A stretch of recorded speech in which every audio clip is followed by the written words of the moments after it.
Sakop ang duha ka mag-utod kag ilang atiya sa ginpatigayon nga drug bypass operation sang Station Drug Enforcement Team sa Ngaro Police Station sa Barangay Takasaro, Iloilo City, pasado alas 10 ng gabi Pebrero 3, 2024.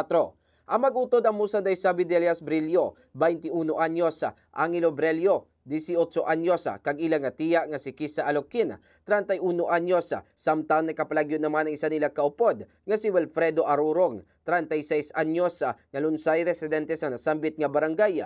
Nabakla namang arestado sa isa ka plastic sachet sing napatian Shabu gamit ang 5,000 pesos nga bypass money. Dugang nga nakuha sila nga paginakop ang isa ka not-tied plastic, 6 ka sachet sing napatian Shabu, kag iban pa nga mga non-drug evidence. Sa interview sa K5 News FM Iloilo kay Police Major Eduardo Chacon Jr., Chief of Police ng Ngaro PNP, ginpayag sini nga binulan man ang ilang monitoring antes ginkasan na sambit nga operasyon. Una nabatihan ko is sa city proper, pero i-verify tayo kayo na kaya mula ng information walang taon karon mag-interrogar kita sa mga classification is HBI sila.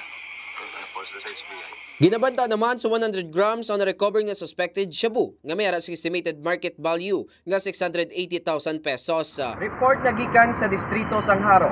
Ini si K5 Eric Cañizares para sa Kampiyon nga Balita, Serbisyo Publiko kag Kalingawan sa Iloilo.